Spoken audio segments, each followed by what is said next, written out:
ಇದು ಏನಿದು? ಇದು ಮನೆ ಒಳಗಡೆ ಪಾತ್ರೆ ತೊಳೆಯೋದು. ಹಾಂ, ಅಡಿಗೆ ಮಾಡಿದ ಪಾತ್ರೆ ಎತ್ಕೊಳ್ಳಿ ತೊಳಿತಾರೆ. ಎತ್ಕೊಳ್ಳಿ, ಅದು ಹೆಂಗೆ ಎತ್ತೀರ ಮೇಲೆ?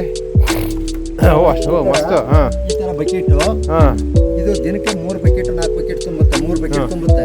ಹಾಕಿ ಎಲ್ಲ ಗಿಡಗಳಿಗೂ ದಿವಸ ಬೇಸಿಗೆ ಕಾಲದಲ್ಲಿ 2 ದಿವಸಕ್ಕೊಂದ್ಸರಿ ಹಾಕ್ಬೋದು, ಇಲ್ಲ ಒಂದು ದಿವಸ ಬೇಕಾದ್ರೂ ಹಾಕ್ಬೋದು. ಹಾಕಿದ್ರೆ ನೋಡಿ 6,000 ರಿಂದ 7,000 ರೂಪಾಯಿ 8,000 ರೂಪಾಯಿವರೆಗೂ ಬರೀ ಬೇಸಿಗೆಯಲ್ಲಿ ಬರೀ ತುಳಿ ನೀರಲ್ಲಿ ಆದಾಯ ಮಾಡ್ಬೋದು. ಯಾವುದೇ ಬೋರ್ವೆಲ್ ಬೇಕಾಗಿಲ್ಲ.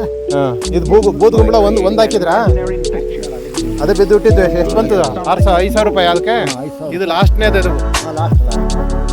ಸೊ ಒಂದು ಬೀಜದಿಂದ 5,000 ನೀವು ಮಾಡ್ಬೋದು ಅಂತ ನೋಡಿ. ಇದು ಹೆಂಗ ನಮ್ಮ ಕೃಷಿ ಲಾಭದಾಯಕ, ಪರಿಸರ ಪ್ರೇಮಿ, ತುಂಬ ಚೆನ್ನಾಗಿದೆ. ಸೊ ಇದು ಅಲ್ಲಿಂದ ನೀವು ಮನೆಯಲ್ಲಿ ಏನಾದ್ರು ತರಕಾರಿ ತೊಳೆದು ಅದೆಲ್ಲ ಇಲ್ಲಿ ಒಳಗಡೆ ಬಂದು ಒಳ್ಳೆ ಐಡಿಯಾ ನೋಡಿ. ನೀರಿಲ್ಲ ಅಂತ ಕಂಪ್ಲೇಂಟ್ ಮಾಡ್ತಾರೆ. ಸಿಟಿಯವರು ಮಾಡ್ಬೋದು, ಹಳ್ಳಿಯವರು ಮಾಡ್ಬೋದು.